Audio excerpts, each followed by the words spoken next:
NEET का exam पास आ रहा है, आपके दिलों की धड़कन भी बढ़ती जा रही है। आपने जो दृढ़ संकल्प को बना के रखा है गोल को अचीव करने का, किसी भी ऐसी चीजों पर ध्यान नहीं देना है जो हमें हमारे रास्ते से भटका। अब जितने भी दिन बचे हुए हैं उस समय को हम कैसे अच्छे से यूटिलाइज कर सकें। हेलो प्यारे बच्चों, कैसे हैं आप सभी लोग। नीट का एग्जाम पास आ रहा है, आपके दिल की धड़कन भी बढ़ती जा रही है, लेकिन सबसे इंपॉर्टेंट चीज़ क्या है कि हमें पेशेंस रखना है। अपने जो दृढ़ संकल्प को बना के रखा है गोल को अचीव करने का, उस रास्ते पर हमें चलते रहना है। किसी भी ऐसी चीज़ों पर ध्यान नहीं देना है जो हमें हमारे रास्ते से भटकाए। मैं कुछ बातें आपसे करना चाहता हूँ, जैसे फॉर एग्जाम्पल, अब जितने भी दिन बचे हुए हैं उस समय को हम कैसे अच्छे से यूटिलाइज कर सकें। तो अभी तक क्या चलता आया है कि आपने थ्योरी को बार बार रिवाइज किया एंड उसके बाद क्वेश्चन प्रैक्टिस करी। अब इसको आप रिवर्स कर दीजिए। अब आपको जिस भी टॉपिक को रिवाइज करना है या ये देखना है कि वो टॉपिक आपका अच्छे से तैयार है या नहीं, सबसे पहले उस टॉपिक के क्वेश्चंस को सॉल्व करिए।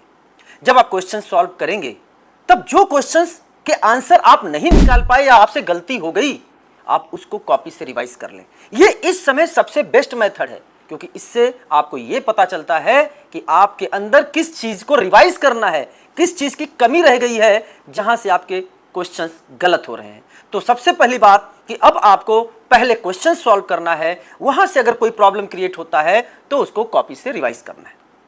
दूसरी बात, हम कोई चीज पढ़ते हैं, हमें समझ में आती है, लेकिन उसे लॉन्ग टर्म मेमोरी में कैसे रखा जाए। तो सबसे इंपॉर्टेंट बात है प्यारे बच्चों, लिख कर क्वेश्चन प्रैक्टिस करें। कोई भी चीज है, अगर कोई फार्मूला है तो आप उसको लिखें, अगर कोई रिएक्शंस आप पढ़ रहे हैं तो उसको आप लिखें, अगर कोई वर्ड है बायोलॉजी में तो उसको भी आप लिखें। लिखने से क्या होता है, हम कोई भी चीज अगर पढ़ रहे हैं तो हमको समझ में तो आता रहता है कि ये सारी की सारी चीजें मुझे आती हैं, लेकिन जब लिखना होता है तो एक्चुअल परीक्षा आपकी होती है। लिखने से चीजें आपकी ग्रे मैटर में जाता है, लॉन्ग टर्म मेमोरी में जाता है। तो सबसे इंपॉर्टेंट चीज है, जितना ज्यादा से ज्यादा आप अपने पेन का प्रयोग कर सकें, जितना ज्यादा से ज्यादा आप लिख कर पढ़ सकें, उसका प्रयोग करिए। तीसरी बात, इस समय सेलेक्टिव और अच्छे क्वेश्चंस को सॉल्व करना बहुत जरूरी है। आपके सामने पीवाईक्यू क्वेश्चन है, उनको सॉल्व करिए नीट से रिलेटेड। इसके अलावा जेईई मेंस, जेईई एडवांस के नीट ओरिएंटेड क्वेश्चंस, उनको सॉल्व करिए। एनसीईआरटी के जो एग्जांपल्स हैं, इंटेक्स्ट क्वेश्चंस हैं, एक्सरसाइज वाला पार्ट है, उसको सॉल्व करिए। एनसीईआरटी एग्जाम्पलर को करिए। इस समय जितना ज्यादा से ज्यादा आप सेलेक्टिव एंड क्वालिटी वाले क्वेश्चंस करेंगे, आपको उतना ज्यादा फायदा होगा। आपके क्लास नोट्स को आप अच्छे से रिवाइज करें, बिकॉज आपके एजुकेटर ने जो भी आपको पढ़ाया है नीट को ध्यान रखते हुए एक बेस्ट नोट आपको लिखाया है। प्यारे बच्चों, इस समय धैर्य रखने की बहुत ही ज्यादा जरूरत है। अपने पर विश्वास रखिए, बिकॉज आपने इतना रास्ता तय कर लिया। रास्ते को मत देखिए, फासले को मत देखिए। एक लाइन में बोलूंगा, मुझे भी डर लगा फासला देखकर, पर मैं बढ़ता चला गया रास्ता देखकर, और खुद ब खुद मंजिल मेरे निकट आती गई मेरा हौसला देखकर। तो अपने हौसले को नहीं आपको खोना है, बस इतना याद रखना है, एक एक दिन जितना आप अपने एग्जाम के पास आते जा रहे हैं, आपको अपने उस हर एक कदम को मजबूती के साथ रखना है। ये मत सोचो रिजल्ट क्या होगा, ये सोचो कि आज का दिन क्या मैंने अच्छे से जिया है, क्या आज के दिन मैंने अपनी एफिशिएंसी का प्रयोग अपने लक्ष्य को प्राप्त करने में किया है। आज का दिन अच्छा हो जाए तो कल आने वाले दिन को अपने बीते हुए दिन से और अच्छा करने का प्रयास करें। आप एक एक कदम आगे बढ़ाते जाएं। दूर की सोचेंगे तो आपके कदम ठीक से आगे नहीं बढ़ेंगे, आप गिर सकते हैं। जब अपने हर कदम पर फोकस करेंगे तो आपको पता भी नहीं चलेगा कि कब आप अपने मंजिल की ओर पहुंच गए। तो प्यारे बच्चों, निगेटिव विचारधारा को लाने का कोई मतलब ही नहीं है।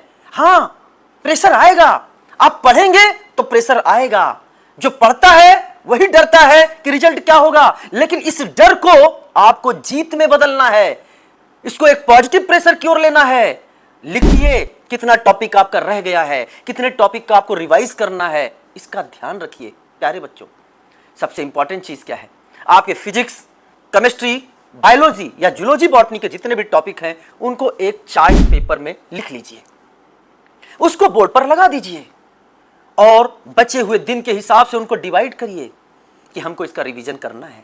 रिवीजन करते जाइए, उसको टिक करते जाइए, क्योंकि वो आपके टेबल के सामने लगा है। तो जो टिक पोर्शन है या उसको हाईलाइटेड कर दीजिए। जितना पार्ट हाईलाइटेड होगा वो आपको लगेगा कि आपने रिवाइज कर लिया, उस पर आधारित आपने क्वेश्चंस भी सॉल्व कर लिए हैं। लेकिन जो पोर्शन आपका हाईलाइटेड नहीं होगा, टिक्ड नहीं होगा, वो आपके दिमाग पर एक पॉजिटिव प्रेशर क्रिएट करेगा। वो पॉजिटिव प्रेशर आपको कुछ ऐसे कामों को करने से रोकेगा जो हमारे लिए आवश्यक नहीं है, जिससे आपका गोल फोकस्ड रहेगा। एक एक दिन अब आप उल्टी गिनती लिखना शुरू करिए। जितने दिन बचे हुए हैं हर एक दिन एक एक माइनस करते जाइए, और इसको भी आप एक पॉजिटिव प्रेशर की तरह लीजिए। और सबसे इंपॉर्टेंट चीज है, अपने पर विश्वास रखिए। ऐसा कोई काम नहीं है जो आप कर नहीं सकते, लेकिन अगर आप निगेटिव सोचेंगे, अगर आप गलत सोचेंगे, तो प्यारे बच्चों, जो आपका समय बचा हुआ है वो समय चला जाएगा। तो सबसे इंपॉर्टेंट चीज क्या है, हमें बी पॉजिटिव रहना है और अपने लक्ष्य की ओर आगे बढ़ना है। सबसे इंपॉर्टेंट चीज एक और मैं आपसे कहना चाहूंगा, अपने जीवन में जो आपने लक्ष्य निर्धारित किया है कि हमें वहां बढ़ना है, तो आज से एक लाइन अपने टेबल के सामने लिख लीजिए कि ऐसा कोई दिन नहीं जिस दिन क्वेश्चन प्रैक्टिस नहीं। जो भी बचे हुए दिन आपके सामने हैं, मिनिमम जो क्राइटेरिया मैं अब आपसे कहना चाहूंगा, मिनिमम आपको 200 क्वेश्चन पर डे करने हैं। प्यारे बच्चों, मैंने मिनिमम बोला है, यानी 200 या इससे ज्यादा क्वेश्चन आप पर डे करेंगे। अगर मैं केवल 30 दिन की बात करूं, तो प्यारे बच्चों 30 दिन में अगर आप 200 क्वेश्चन पर डे करते हैं तो भी आप 6000 क्वेश्चंस कर लेंगे। लेकिन हमें पता है कि आप 200 क्वेश्चन नहीं, 200 क्वेश्चन से ज्यादा ही करेंगे। तो हर एक दिन एक प्लान बनाइए, क्वेश्चंस को सॉल्व करिए, और क्वेश्चंस को सॉल्व करने के बाद उसकी एनालिसिस जरूर करिए।